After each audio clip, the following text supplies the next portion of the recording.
വിശദമായി നോക്കാം. ഗുജറാത്ത് രാജ്യസഭാ തെരഞ്ഞെടുപ്പിലെ നാണക്കേട് മറയ്ക്കാൻ ബിജെപി കോടതിയിലേക്ക്. അഹമ്മദ് പട്ടേലിന്റെ വിജയം ബിജെപി കോടതിയിൽ ചോദ്യം ചെയ്യും.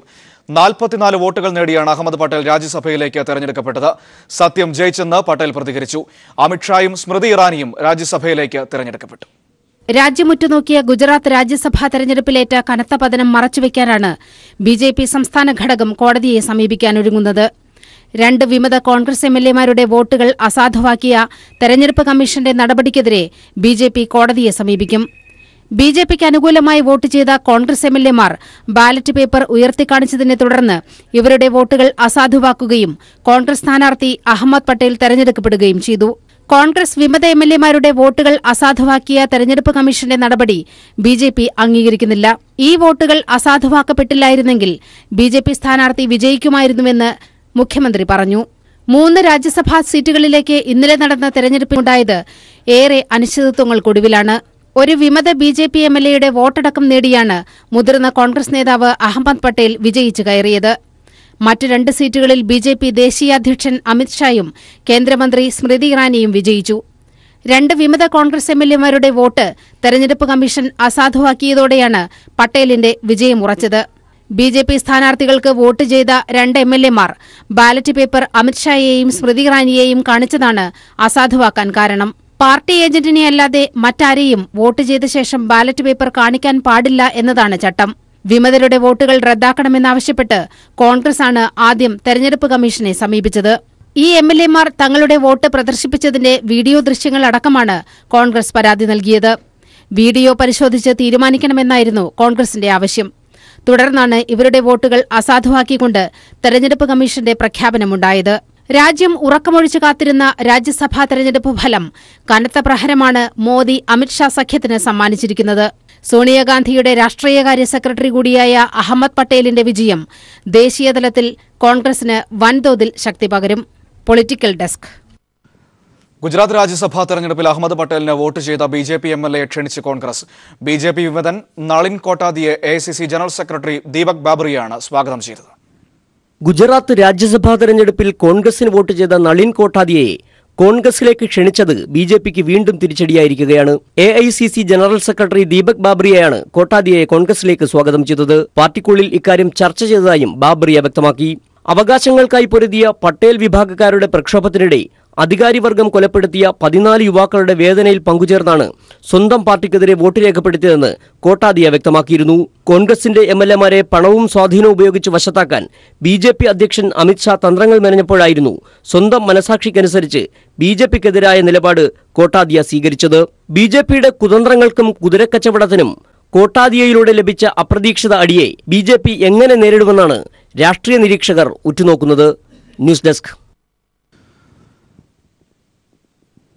IAS ഉദ്യോഗസ്ഥന്റെ മകളെ രാത്രി പിന്തുടർന്ന് ശല്യം ചെയ്ത ബിജെപി ഹരിയാന സംസ്ഥാന അധ്യക്ഷന്റെ മകൻ വികാസ് ബറാല അറസ്റ്റിൽ. ശല്യം ചെയ്യുന്നതിന്റെ ദൃശ്യങ്ങൾ പുറത്തുവന്നതിനെ തുടർന്നാണ് അറസ്റ്റ്. അതേസമയം ബറാല കുടുംബത്തിലെ മറ്റൊരു സ്ത്രീ പീഡനക്കേസിന്റെ വിവരങ്ങൾ പുറത്തുവന്നു. പ്രായപൂർത്തിയായ പെൺകുട്ടിയെ തട്ടിക്കൊണ്ടുപോയി പീഡിപ്പിച്ച കേസിന്റെ തൽസ്ഥിതി റിപ്പോർട്ട് ഉടൻ സമർപ്പിക്കാൻ ഹരിയാന ഹൈക്കോടതി ഉത്തരവിട്ടു. പെൺകുട്ടിയെ പിന്തുടർന്ന് ഉപദ്രവിക്കുന്നതിന്റെ ദൃശ്യങ്ങൾ പുറത്തുവന്നതും IAS ഉദ്യോഗസ്ഥന്റെ മകൾക്ക് പിന്തുണയുമായി നിരവധി പേർ എത്തുകയും ചെയ്ത സാഹചര്യത്തിലാണ് അറസ്റ്റ്.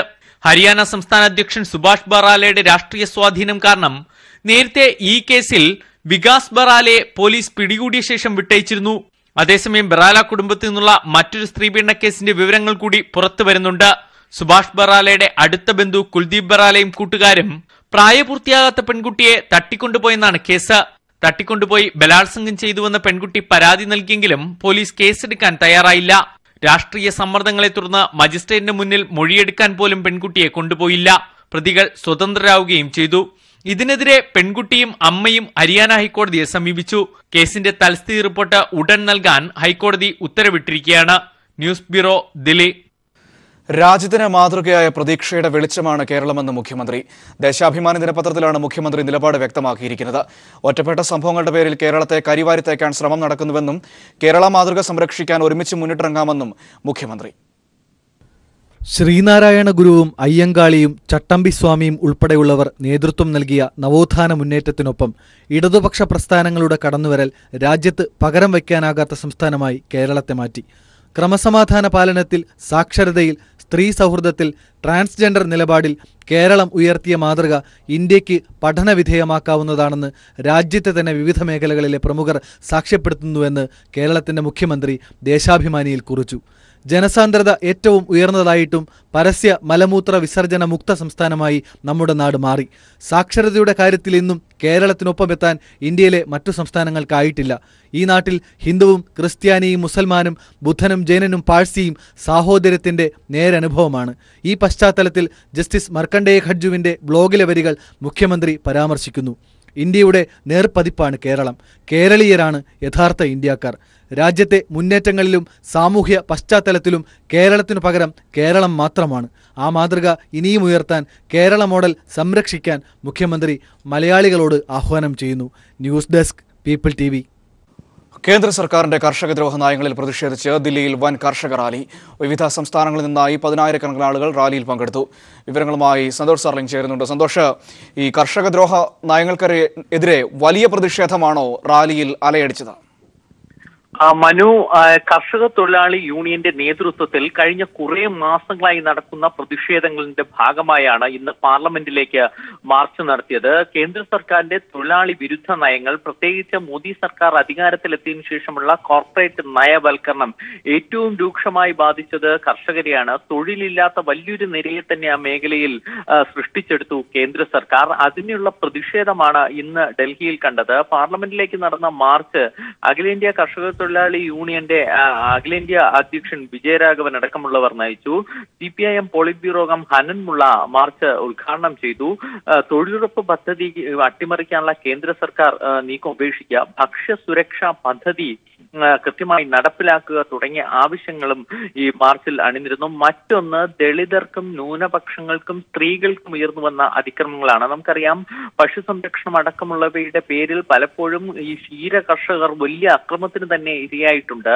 ദളിതരും ന്യൂനപക്ഷങ്ങളും തെരുവിൽ ആക്രമിക്കപ്പെടുന്ന ഒരു സാഹചര്യമുണ്ട്. അപ്പൊ ഇതിനൊക്കെയുള്ള എതിരായ ഒരു പ്രക്ഷോഭവും പ്രതിഷേധവും ഇന്ന് മാർച്ചിൽ ഉണ്ടാവുകയും ചെയ്തു. സന്തോഷ് സർലിംഗ് ആണ് ദില്ലിയിൽ നിന്നും വിവരങ്ങൾ നൽകിയത്. വിവാദ പ്രസംഗവുമായി BJP നേതാവ് ശോഭാ സുരേന്ദ്രൻ. കോടിയേരിയെ തെക്കോട്ടെടുക്കാറായില്ല എന്നാണ് ശോഭാ സുരേന്ദ്രൻ ചോദിക്കുന്നത്. മറ്റ് സംസ്ഥാനങ്ങളിൽ യാത്ര ചെയ്യേണ്ടതെന്നും ശോഭാ സുരേന്ദ്രൻ ഭീഷണിപ്പെടുത്തുന്നു. RSS അനുഭാവികളായ പോലീസ് ഉദ്യോഗസ്ഥർ കേരള പോലീസിലുണ്ടെന്നും അവരെ വിശ്വാസമെന്നും ശോഭ. കോട്ടയം പൊൻകുന്നത്തായിരുന്നു ശോഭാ സുരേന്ദ്രന്റെ വിവാദ പ്രസംഗം. CPIM സംസ്ഥാന സെക്രട്ടറി കോടിയേരി ബാലകൃഷ്ണനെതിരെ പ്രകോപനപരമായ വാക്കുകളാണ് ശോഭാ സുരേന്ദ്രൻ പ്രസംഗത്തിലുടനീളം ഉന്നയിച്ചത്. കോടിയേരി ബാലകൃഷ്ണനെ കേരളത്തിന് പുറത്ത് സഞ്ചരിക്കാൻ അനുവദിക്കില്ലെന്നും കോടിയേരിയെ തെക്കോട്ടെടുക്കാൻ സമയമായെന്നുമാണ് ശോഭാ സുരേന്ദ്രന്റെ വെല്ലുവിളി. നിങ്ങൾക്ക് രക്ഷ നൽകാൻ സാധിക്കുന്നില്ലെങ്കിൽ കോടിയേരി ബാലകൃഷ്ണൻ ഒന്ന് ഇരുന്നും പിന്നെ കിടന്നുറങ്ങുമ്പോഴൊക്കെ നന്നായി ഒന്ന് ആലോചിക്കുന്നത് നല്ലതാണ്.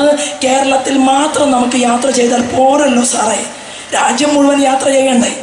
ഞങ്ങളുടെ ആഗ്രഹം അങ്ങ് ഈ കലാപരിപാടിയൊക്കെ ഒന്ന് നിർത്തിക്കേ, തെക്കോട്ടെടുക്കണ്ടേ? വയസ്സ് എത്രയായി? RSS പരിശീലനം ലഭിച്ച നിരവധി പേർ പോലീസ് സേനയിലുണ്ട്. അവരെ ഉപയോഗപ്പെടുത്തിയും RSS അജണ്ട നടപ്പാക്കുമെന്ന സൂചനകളാണ് മുൻ DGP TP സെൻകുമാറിനെ ഉദാഹരണമായി ചൂണ്ടിക്കാട്ടി ശോഭ വ്യക്തമാക്കിയത്. സംഘശാഖയിലെന്ന് കൃത്യമായിട്ട് പഠിച്ച നല്ല മെയ്വഴക്കമുള്ള പോലീസുകാരൊക്കെ പല പോസ്റ്റുകളിലും ഇന്ന് കേരളത്തിൽ കയറിയിരിക്കുന്നുണ്ട്. ആ പോലീസുകാരിലൊക്കെ ഞങ്ങൾക്ക് വിശ്വാസമുണ്ട് ഏറെ. DGP സെൻകുമാർ 2 കേസുകൾ കൃത്യമായി അന്വേഷിക്കാൻ പരിശ്രമിച്ചു, തൊപ്പിയും കുപ്പായവും പോയി. RSS ബന്ധം ഉപേക്ഷിച്ച് പുരോഗമന പ്രസ്ഥാനത്തിന്റെ ഭാഗമായ സുധീഷ് മിന്നിയെ നായയോടാണ് ശോഭ ഉപമിച്ചത്. മണിക്കൂറുകൾ നീണ്ട പ്രസംഗത്തിൽ കൊലവിളിയും വ്യക്തിഹത്യയുമാണ് ശോഭാ സുരേന്ദ്രൻ നടത്തിയത്. ഇതിനെതിരെ കക്ഷി രാഷ്ട്രീയ ഭേദമന്യേ പ്രതിഷേധമുയർന്നിട്ടുണ്ട്. TP Prashanth, news bureau, Kottayam. Visa നിയമത്തിൽ സുപ്രധാന മാറ്റം വരുത്തി ഖത്തർ. ലോകത്തെ 80 രാജ്യങ്ങളിൽ നിന്നുള്ളവർക്ക് ഖത്തറിലേക്ക് വരാൻ വിസ വേണ്ടെന്ന ഖത്തർ അധികൃതർ. ഇന്ത്യ, അമേരിക്ക, ബ്രിട്ടൻ, കാനഡ അടക്കം ഉള്ള രാജ്യങ്ങൾക്കാണ് വിസ വേണ്ടെന്നുള്ള നിബന്ധന ഖത്തർ കൊണ്ടുവന്നിരിക്കുന്നതായാലും ജമാൽ ചേരുന്നുണ്ട് വിവരങ്ങളുമായി. ജമാൽ, ഉപരോധങ്ങളുടെയൊക്കെ ഒരു സാഹചര്യത്തിൽ കൂടുതൽ ആളുകളെ തങ്ങളിലേക്ക് ആകർഷിക്കാനുള്ള, ലോകത്തിനിടയിൽ കൂടുതൽ സ്വീകാര്യമായ ഒരു മുഖം സൃഷ്ടിക്കാനുള്ള ഖത്തർ നടപടിയാണോ ഇത്? തീർച്ചയായും മനു, അങ്ങനെ തന്നെയാണ്. സൗദി അടക്കമുള്ള അറബ് രാജ്യങ്ങളുടെ ഉപരോധത്തെ മറികടക്കാൻ, അല്ലെങ്കിൽ ഈ ഉപരോധത്തിന്റെ പശ്ചാത്തലത്തിൽ കൂടുതൽ ഉദാരമായ ഒരു നയം സ്വീകരിക്കുകയാണ് ഖത്തർ. ഇന്ത്യ അടക്കം 80 രാജ്യങ്ങളിലെ പൗരന്മാർക്ക് ഇനി വിസ വേണ്ട എന്നാണ് ഖത്തർ അറിയിച്ചിരിക്കുന്നത്. ഇന്ത്യ, അമേരിക്ക, ബ്രിട്ടൻ, കാനഡ, ദക്ഷിണാഫ്രിക്ക, ഓസ്ട്രേലിയ, ന്യൂസിലൻഡ് തുടങ്ങിയ 80 രാജ്യങ്ങളിലെ പൗരന്മാർക്ക് വിസ ഇല്ലാതെ തന്നെ അവരുടെ പൗരന്മാർക്ക് ഖത്തറിൽ പ്രവേശിക്കാമെന്ന് ഖത്തർ ടൂറിസം അതോറിറ്റി അധികൃതർ അറിയിച്ചിരിക്കുന്നു. തീരുമാനം ഉടൻ തന്നെ പ്രാബല്യത്തിൽ വരുമെന്നും അതോറിറ്റി അറിയിച്ചു. ഈ രാജ്യങ്ങളിൽ നിന്നുള്ളവർക്ക് വിസക്ക് അപേക്ഷിക്കുകയോ അടയ്ക്കുകയോ ചെയ്യേണ്ടതില്ല. ഖത്തറിലേക്കുള്ള പ്രവേശന കവാടത്തിൽ ചുരുങ്ങിയത് 6 മാസത്തെ വാലിഡിറ്റിയുള്ള പാസ്പോർട്ടും മടക്കയാത്രക്കുള്ള ടിക്കറ്റും ഹാജരാക്കിയാൽ ഖത്തറിലേക്ക് പ്രവേശിക്കാൻ കഴിയും. 33 രാജ്യങ്ങൾക്ക് 90 ദിവസം വരെ ഖത്തറിൽ തങ്ങാവുന്ന 180 ദിവസം കാലാവധിയുള്ള മൾട്ടിപ്പിൾ എൻട്രി വിസയാണ് ലഭിക്കുക. ഇന്ത്യ അടക്കമുള്ള 47 രാജ്യക്കാർക്ക് 30 ദിവസം തങ്ങാനും പിന്നീട് വേണമെങ്കിൽ 30 ദിവസം കൂടി നീട്ടാവുന്ന വിസയാണ് ലഭിക്കുക. ഏതായാലും നേരത്തെ പറഞ്ഞതുപോലെ തന്നെ സൗദിയുടെ നേതൃത്വത്തിലുള്ള അറബ് രാജ്യങ്ങൾ ഉപരോധം പ്രഖ്യാപിച്ച സാഹചര്യത്തിലാണ് ഖത്തറിന്റെ പുതിയ നീക്കമെന്നതും ഏറെ ശ്രദ്ധേയമാണ്. സ്വാശ്രയ മെഡിക്കൽ പ്രവേശന നടപടികളുമായി സർക്കാരിന് മുന്നോട്ട് പോകാമെന്ന് ഹൈക്കോടതി. രാജേന്ദ്രബാബു കമ്മിറ്റി നിശ്ചയിച്ച 5 ലക്ഷം രൂപ ഫീസ് പ്രകാരം അലോട്ട്മെന്റ് നടപടികൾ സർക്കാരിന് ആരംഭിക്കാമെന്നും ചീഫ് ജസ്റ്റിസ് ഉൾപ്പെടുന്ന ഡിവിഷൻ ബെഞ്ച് വ്യക്തമാക്കി. വിവരങ്ങളുമായി സാലി മുഹമ്മദ് ചേരുന്നുണ്ട്. സാലി, ഈ ഫീസ് ഘടനയെ ചോദ്യം ചെയ്തുകൊണ്ട് മാനേജ്മെന്റുകൾ സമർപ്പിച്ച ഹർജിയിലാണ് ഇപ്പോൾ കോടതി നിരീക്ഷണം നടത്തിയിരിക്കുന്നത്. ഈ ഹർജി പരിഗണിച്ചുകൊണ്ട് അല്ലെങ്കിൽ ഇത് പരിഗണന എടുത്തുകൊണ്ട് കോടതി സ്വാശ്രയ ഫീസ് ഘടനയിൽ വ്യക്തമാക്കിയ കാര്യങ്ങൾ എന്തൊക്കെയാണ്? മനു, ഏതാനും സ്വാശ്രയ മെഡിക്കൽ മാനേജ്മെന്റുകളാണ് കോടതിയെ സമീപിച്ചിരുന്നത്. അതായത് 5 ലക്ഷം രൂപ ഫീസ് അപര്യാപ്തമാണ്, രാജേന്ദ്രബാബു കമ്മിറ്റിക്ക് ഫീസ് നിർണ്ണയിക്കാൻ അധികാരമില്ല തുടങ്ങിയവയായിരുന്നു ഈ മാനേജ്മെന്റ് ഹർജിയിൽ ചൂണ്ടിക്കാട്ടിയിരുന്നത്. പക്ഷേ മുൻ നിശ്ചയിച്ച 5 ലക്ഷം രൂപ ഫീസുമായി സർക്കാരിന് മുന്നോട്ട് പോകാമെന്നാണ് ചീഫ് ജസ്റ്റിസ് ഉൾപ്പെടുന്ന ഡിവിഷൻ ബെഞ്ച് ഇപ്പോൾ വ്യക്തമാക്കിയിരിക്കുന്നത്. അതനുസരിച്ച് അഡ്മിഷനും കൗൺസിലിംഗും ഉടൻ തുടങ്ങാം എന്നും കോടതി വ്യക്തമാക്കി. പഴയ ഫീസ് തുടരാമെന്ന തരത്തിലുള്ള കരാർ ഇനി സ്വകാര്യ മെഡിക്കൽ മാനേജ്മെന്റുകളുമായി ഉണ്ടാക്കരുത് എന്നൊരു നിർദ്ദേശം കോടതിയുടെ ഭാഗത്തുനിന്ന് ഉണ്ടായിട്ടുണ്ട്. മാത്രമല്ല ഓരോ കോളേജിന്റെയും ഫീസ് ഘടന വ്യാഴാഴ്ച, അതായത് നാളെ തന്നെ പ്രസിദ്ധീകരിക്കണമെന്നും ഹൈക്കോടതി വ്യക്തമാക്കി. സർക്കാർ നിശ്ചയിച്ചതിൽ അധികമായി വരുന്ന തുക, അതായത് 5 ലക്ഷം രൂപയ്ക്ക് അധികമായി വരുന്ന തുക വിദ്യാർത്ഥികളിൽ നിന്ന് ബാങ്ക് ഗ്യാരണ്ടിയായി മാനേജ്മെന്റുകൾക്ക് വാങ്ങാം. ഈ 5 ലക്ഷം രൂപ ഫീസ് എൻട്രൻസ് കമ്മീഷന്റെ പേരിൽ DD ആയി അടയ്ക്കണം എന്നും ഹൈക്കോടതി നിർദ്ദേശിച്ചിട്ടുണ്ട്. ഏതായാലും ഇക്കാര്യത്തിൽ ഒരു അന്തിമ വിധിയല്ല വന്നിരിക്കുന്നത്. 2ാം അലോട്ട്മെന്റ് പൂർത്തിയാക്കാനുള്ള കാലാവധി എത്തിയ സാഹചര്യത്തിലാണ് കോടതി ഇത്തരമൊരു നിർദ്ദേശം പറഞ്ഞത്. ഏതായാലും ഈ മാസം 21-ന് വീണ്ടും കേസ് പരിഗണിക്കുന്നുണ്ട്. അപ്പോൾ ഇതിൽ കൂടുതൽ വാദം കേൾക്കും. ശരി, സാലി മുഹമ്മദാണ് വിവരങ്ങൾ നൽകിയത്. പ്രതിസന്ധികൾക്കിടയിലും രാജ്യത്ത് പ്രക്ഷോഭിതമായ സംവിധാനമുണ്ടെന്ന് മാദനി. അതാണ് നീതി ലഭിക്കാൻ തനിക്ക് തുണയായത്. കേരളത്തിലെ ഭരണ പ്രതിപക്ഷങ്ങൾക്ക് മാദനി നന്ദി പറഞ്ഞു. മാദനിയുടെ മകന്റെ വിവാഹം തലശ്ശേരിയിൽ നടന്നു. വിവാദങ്ങൾക്ക് ശേഷം ഒടുവിൽ അബ്ദുൽ നാസർ മദനി തലശ്ശേരിയിലെത്തി. തിരുവനന്തപുരം മംഗലാപുരം എക്സ്പ്രസിൽ രാവിലെ 7:20 വന്നിറങ്ങിയ മദനിയെ PDP നേതാക്കളും പ്രവർത്തകരും മുദ്രാവാക്യം വിളികളോടെയാണ് സ്വീകരിച്ചത്. തുടർന്ന് 12 മണിക്ക് തലശ്ശേരി ടൗൺ ഹാളിൽ മകന്റെ വിവാഹ ചടങ്ങിൽ പങ്കെടുത്തു. സമസ്ത EK വിഭാഗം പ്രസിഡന്റ് ജിഫ്രി തങ്ങളുടെ കാർമ്മികത്വത്തിൽ മകന്റെ വിവാഹ ചടങ്ങ് നടന്നു. രാജ്യത്ത് വിളക്ക് കത്തേണ്ടിടത്ത് കരിന്തിരി കത്തിക്കൊണ്ടിരിക്കുകയാണെന്നും ചിലയിടങ്ങളിലെ ശോഭ കൊണ്ടാണ് തനിക്കിവിടെ എത്താൻ കഴിഞ്ഞതെന്നും മദനി വ്യക്തമാക്കി. വിളക്ക് കത്തേണ്ടിടത്ത് കരിന്തിരി കത്തിക്കൊണ്ടിരിക്കുമ്പോൾ രാജ്യത്തിന്റെ ചില കേന്ദ്രങ്ങളെങ്കിലും പ്രകാശത്തിന്റെ ഗോപുരങ്ങളായി പ്രക്ഷോഭിതമായി കൊണ്ടിരിക്കുന്നു എന്നുള്ളത് കൊണ്ടാണ് എനിക്കിന്ന് ഈ പരിപാടിയിലെത്താൻ കഴിഞ്ഞത്. ബഹുമാനപ്പെട്ട ഇന്ത്യയുടെ സുപ്രീം കോടതിയുടെ ഭാഗത്തു നിന്ന് വളരെ ശക്തമായ ഇടപെടൽ ഉണ്ടായതിന്റെ അടിസ്ഥാനത്തിലാണ് അഭിമാനകരമായി ഈ മുഹൂർത്തത്തിൽ പങ്കെടുക്കുവാൻ എനിക്ക് കഴിഞ്ഞത്. തനിക്ക് പിന്തുണ പ്രഖ്യാപിച്ചവർക്കും തന്നെ സഹായിച്ചവർക്കും മദനി നന്ദി പറഞ്ഞു. എന്റെ ഈ വരവിന് പിന്തുണച്ച, എനിക്ക് ഐക്യദാർഢ്യം പ്രഖ്യാപിച്ച, ഞാനിവിടെ എത്തുന്നതിന് വേണ്ടി പ്രാർത്ഥിച്ച, അതിനനുകൂലമായ സമീപനങ്ങൾ സ്വീകരിച്ച കേരളത്തിന്റെ ഗവൺമെന്റിന്, കേരളത്തിലെ പ്രതിപക്ഷത്തെ നേതാക്കൾക്ക് എന്റെ ഹൃദയത്തിന്റെ ഭാഷയിൽ നന്ദി രേഖപ്പെടുത്തിക്കൊണ്ട് നീലലോഹിതദാസൻ നാടാർ, സ്വാമി വിശ്വഭദ്രാനന്ദ ശക്തിബോധി, PTA റഹീം, PJ രാജൻ, EPJ രാജൻ, ഗ്രോവാസു, നാസറുദ്ദീൻ എളമരം തുടങ്ങി സാമൂഹ്യ രാഷ്ട്രീയ രംഗത്തെ പ്രമുഖർ ചടങ്ങിൽ പങ്കെടുത്തു. വൈകിട്ട് അഴിയൂരിൽ വിവാഹ സൽക്കാരത്തിൽ പങ്കെടുത്ത ശേഷം മദനി കോഴിക്കോട്ടേക്ക് പോയി. PV Joshila, news bureau, Kannur. നടൻ ദിലീപിന്റെ ഉടമസ്ഥതയിലുള്ള ഡി സിനിമാസ് തിയേറ്റർ അടച്ചുപൂട്ടിയ നടപടി ഹൈക്കോടതി റദ്ദാക്കി. നഗരസഭയുടെ നടപടി നിയമപരമല്ലെന്ന് വ്യക്തമാക്കിയ കോടതി തിയേറ്റർ തുറന്നു പ്രവർത്തിക്കണമെന്നും ഉത്തരവിട്ടു. ദിലീപിന്റെ സഹോദരൻ അനൂപിന്റെ ഹർജിയിലാണ് ഉത്തരവ്.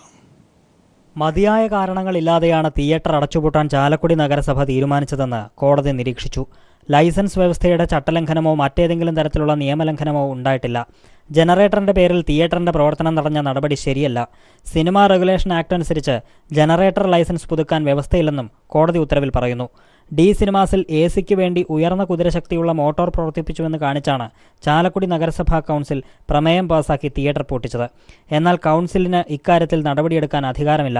സെക്രട്ടറിക്ക് മാത്രമാണ് മതിയായ കാരണങ്ങളുണ്ടെങ്കിൽ ലൈസൻസ് അനുവദിച്ച സ്ഥാപനം പൂട്ടാൻ അധികാരമുള്ളൂവെന്നും കോടതി ചൂണ്ടിക്കാട്ടി. അതിനാൽ തിയേറ്റർ തുറന്നു പ്രവർത്തിക്കാമെന്നും കോടതി വ്യക്തമാക്കി. ഡി സിനിമാസ് അടച്ചുപൂട്ടിയ നഗരസഭാ നടപടിക്കെതിരെ ദിലീപിന്റെ സഹോദരൻ അനൂപ് സമർപ്പിച്ച ഹർജിയിലാണ് കോടതി ഉത്തരവിട്ടത്. തിയേറ്റർ സമുച്ചയത്തിനാവശ്യമായ എല്ലാ ലൈസൻസും ഉണ്ടെന്നതുൾപ്പെടെയുള്ള മുഴുവൻ വാദങ്ങളും കേട്ട ശേഷമാണ് ഹൈക്കോടതി ഉത്തരവ്. News bureau, Kochi. ജനാധിപത്യ വിരുദ്ധ പ്രവണതയിലൂടെയാണ് ഇന്ത്യ കടന്നുപോകുന്നതെന്ന് സിനിമാ താരം അലൻസിയർ. അഭിപ്രായ വ്യത്യാസങ്ങളുടെ പേരിൽ ജനങ്ങളാൽ തെരഞ്ഞെടുക്കപ്പെട്ട സർക്കാരിനെ പിരിച്ചുവിടുക എന്നത് ജനാധിപത്യ വിരുദ്ധമാണെന്നും ഇത് ഫാസിസത്തിലേക്ക് നയിക്കുമെന്നും അലൻസിയർ പറഞ്ഞു.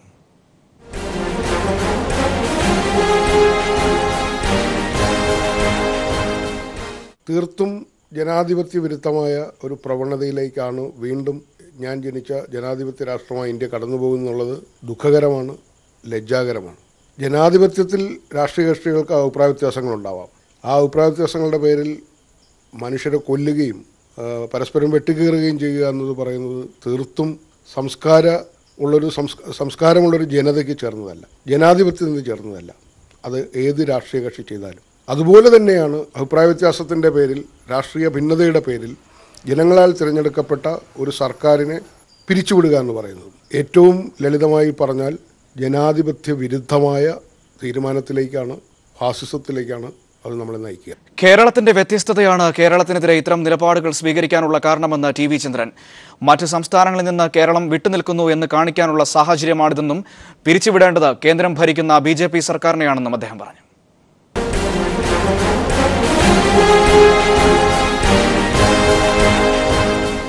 കേരളം എന്താണ്, കേരളം എങ്ങനെ മറ്റ് സംസ്ഥാനങ്ങളിൽ നിന്ന് മാറി നിൽക്കുന്നു എന്ന് പറയാനുള്ള ഒരു അവസരമായിട്ട് ഇതിനെടുക്കണമെന്ന് എനിക്ക് തോന്നുന്നു. അല്ലാതെ ഇത് ചർച്ച ചെയ്യപ്പെടേണ്ട ഒരു വിഷയമല്ല. ഈ സർക്കാരിന് പുറത്തുവിടുന്നതല്ല എന്നല്ല, ഈ സംസ്ഥാനവും ഈ സർക്കാരും എങ്ങനെ, കാരണം ഇന്ന് എനിക്ക് തോന്നുന്നു ഇന്ത്യയിൽ ഏറ്റവും വ്യത്യസ്തമായി നിൽക്കുന്ന ഒരു സർക്കാരാണത്. അപ്പോൾ നമ്മൾ വളരെ കരുതലോടെ നിൽക്കേണ്ട ഒരു സമയമാണിത്. അതിനിങ്ങനൊരു വാണിംഗ് കിട്ടിയത് ഒരു കണക്കിന് നല്ലതാണ്. അപ്പോൾ കുറേയും കൂടെ നമ്മുടെ പ്രവൃത്തിയിൽ തന്നെ കുറേയും കൂടി നിഷ്കർഷയും ഒക്കെ ഉണ്ടാക്കാനുള്ള ഒരു സമയമായിട്ടാണ് ഇതിനെ കാണുന്നത്. കാസർഗോഡ് പാണത്തൂരിൽ നിന്നും കാണാതായ 3 വയസ്സുകാരി സന ഫാത്തിമയുടെ മൃതദേഹം കണ്ടെത്തി. പുഴയിൽ നിന്നാണ് മൃതദേഹം കണ്ടെത്തിയത്. നാടാകെ സംശയിച്ചതുപോലെ ഒടുവിൽ 4 വയസ്സുകാരി സന ഫാത്തിമയുടെ ജഡം ചന്ദ്രഗിരി പുഴയിൽ നിന്ന് കണ്ടെടുത്തു. 7-ാം നാൾ ഉച്ചയ്ക്ക് ചന്ദ്രഗിരി പുഴയിലെ പവിത്രം കയത്തു നിന്നാണ് ജഡം കണ്ടെടുത്തത്. ഈ മാസം 3-ാം തീയതി 4:30-യോടെയാണ് പാണത്തൂർ ബാപ്പുംകയം ഇബ്രാഹിമിന്റെ മകൾ 4 വയസ്സുകാരി സനയെ കാണാതാകുന്നത്. വീടിന് സമീപത്തെ ഓടയിലൂടെ ഒഴുകിയെത്തിയ മലവെള്ളപ്പാച്ചിലിൽ സന ഒഴുക്കിൽപ്പെട്ടതാകാമെന്നാണ് നിഗമനം. 7 നാൾ നാടാകെ രാപകലില്ലാതെ നടത്തിയ തെരച്ചിലിനൊടുവിലാണ് മൃതദേഹം പുഴയിൽ നിന്നും കണ്ടെടുക്കുന്നത്.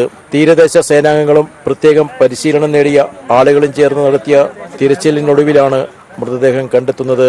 തീരദേശ സേനാംഗം സൈഫുദ്ദീൻ: നമ്മളെ ടീം ഇന്ന് കൊടുമ്പൂർ എന്ന് പറഞ്ഞ ഒരു ഏകദേശം 30 കിലോമീറ്റർ അതിന്റെ പരിസരത്ത് വരെ നമ്മൾ എത്തിയിരുന്നു. ഇവിടെ പോലീസ് മാത്രമല്ല, ഒരുപാട് നാട്ടുകാർ, സാധാരണ ഇത്ര നാട്ടുകാർ സാധാരണ നമുക്ക് കിട്ടാറില്ല. നാട്ടുകാർ കഴിഞ്ഞ 6-7 ദിവസമായി വളരെയധികം പോലീസിനോട് സഹായിച്ചിരുന്നു. നാടാകെ സനയെ കണ്ടെത്തുന്നതിനുള്ള തെരച്ചിലിലായിരുന്നു. പോലീസും ജില്ലാ ഭരണകൂടവും പനത്തടി ഗ്രാമപഞ്ചായത്തും ആവശ്യമായ എല്ലാ സൗകര്യങ്ങളും ഒരുക്കിക്കൊടുത്തു. വലിയ ജനകീയ കൂട്ടായ്മയാണ് തെരച്ചിലിൽ കാണാനായതെന്ന് പനത്തടി ഗ്രാമപഞ്ചായത്ത് പ്രസിഡന്റ് PG മോഹനൻ പറഞ്ഞു. സനയെ കാണാതായത് മുതൽ ഇന്ന് സനയുടെ മൃതശരീരം കണ്ടെത്തുന്നത് വരെയുള്ള എല്ലാ സന്ദർഭങ്ങളിലും ഊണുമുറക്കവുമില്ലാതെ പാണത്തൂരിലെയും ബഹുജനങ്ങളാകെ പൂർണ്ണമായിട്ടും അതിന്റെ പിന്നിൽ തന്നെ നിൽക്കുകയും ഇതിന്റെ അന്വേഷണങ്ങൾ നടത്തുകയുമാണ് ഉണ്ടായത്. സനയെ തട്ടിക്കൊണ്ടുപോയതായുള്ള സംശയം ഉയർന്നിരുന്നു. ഇതേ തുടർന്ന് പ്രത്യേക പോലീസ് സംഘത്തെയും സർക്കാർ നിയോഗിച്ചിരുന്നു. തിരച്ചിലിന്റെ 7-ാം നാളിൽ ആ ദുരന്ത വാർത്തയെത്തി. 4 വയസ്സുകാരിയായ സന എന്നേക്കുമായി നമ്മെ വിട്ടുപിരിഞ്ഞു. ക്യാമറാമാൻ ഷൈജു ബിലാത്രയ്ക്കൊപ്പം സണ്ണി ജോസഫ്. പിരിവിന് വേണ്ടി കച്ചവടക്കാരനെ ഭീഷണിപ്പെടുത്തിയ കൊല്ലത്തെ BJP ജില്ലാ നേതാവ് സുഭാഷിനെ പോലീസ് അറസ്റ്റ് ചെയ്തു. ഭീഷണിപ്പെടുത്തിയതിനും പണം തട്ടിയെടുക്കാൻ ശ്രമിച്ചതിനുമാണ് കേസ്. ഭീഷണിക്കിരയായ കച്ചവടക്കാരൻ ചവറ പോലീസിൽ പരാതി നൽകിയിരുന്നു. നിർബന്ധിച്ച് പണം ആവശ്യപ്പെട്ടതിനും വധഭീഷണി മുഴക്കിയതിനും IPC സെക്ഷൻ 385 വകുപ്പ് പ്രകാരമാണ് ചവറ പോലീസ് കേസെടുത്തത്. സുഭാഷിനെ വീട്ടിൽ നിന്നാണ് കൊല്ലം ചവറ പോലീസ് അറസ്റ്റ് ചെയ്തത്. ഇയാളെ സ്റ്റേഷൻ ജാമ്യത്തിൽ പിന്നീട് വിട്ടയച്ചു. എഫ്ഐആറിന്റെ പകർപ്പ് പീപ്പിളിന് ലഭിച്ചു. 28/7/2017 ഉച്ചയ്ക്ക് 12:41 സുഭാഷ് മനോജിനെ ഫോണിൽ വിളിച്ച് താൻ ആവശ്യപ്പെട്ട പണം തന്നില്ലെങ്കിൽ ബുദ്ധിമുട്ടുണ്ടാക്കുമെന്നും കമ്പനി പൂട്ടിക്കുമെന്നും തന്നെ ഇല്ലാതാക്കുമെന്നും ഭീഷണിപ്പെടുത്തിയതായി എഫ്ഐആറിൽ പറയുന്നു. ഭീഷണിപ്പെടുത്തിയ ഫോൺ സംഭാഷണം പോലീസ് പരിശോധിച്ചു. ഫോറൻസിക് പരിശോധനയ്ക്ക് ശേഷം സുഭാഷിനെതിരെ കൂടുതൽ വകുപ്പുകൾ ചുമത്തുന്ന കാര്യം ആലോചിക്കുമെന്ന് പോലീസ് പറഞ്ഞു. ഇക്കഴിഞ്ഞ 28-നാണ് ചവറയിൽ കുടിവെള്ള കച്ചവടം നടത്തുന്ന മനോജിനെ BJP നേതാവ് സുഭാഷ് ഫോണിൽ വിളിച്ച് ഭീഷണിപ്പെടുത്തുന്നത്. കഴിഞ്ഞ ജില്ലാ പഞ്ചായത്ത് തെരഞ്ഞെടുപ്പിൽ BJP സ്ഥാനാർത്ഥിയായിരുന്നു സുഭാഷ്. ന്യൂസ് ബ്യൂറോ, കൊല്ലം. കൊല്ലത്ത് ചികിത്സ നിഷേധിച്ച തമിഴ്നാട് സ്വദേശി മരിച്ച കേസിൽ ആശുപത്രി അധികൃതരെ അറസ്റ്റ് ചെയ്തേക്കും. അതേസമയം തങ്ങളുടെ നടപടിയെ ന്യായീകരിച്ച് സ്വകാര്യ ആശുപത്രികൾ പോലീസിന് വിശദീകരണ റിപ്പോർട്ട് നൽകി. റിപ്പോർട്ട് പരിശോധിക്കുകയാണെന്നും ലഭിച്ച തെളിവുകൾ ഒത്തുനോക്കി നടപടി സ്വീകരിക്കുമെന്നും Kollam city police commissioner Ajitha Beegum അറിയിച്ചു. കൂട്ടിരിപ്പുകാരില്ല എന്ന കാരണം പറഞ്ഞ് ചികിത്സ നിഷേധിച്ചതായി ആരോപണമുയർന്ന മെഡിസിറ്റി മെഡിക്കൽ കോളേജ് ആശുപത്രിയും Meditrina Azeezia medical college, Thiruvananthapuram SUT, Thiruvananthapuram medical college ആശുപത്രി വരെ അന്വേഷണ സംഘത്തിന് വിശദീകരണം നൽകി. എല്ലാവരുടെയും റിപ്പോർട്ടിൽ തങ്ങൾ നിരപരാധികളാണെന്നാണ്.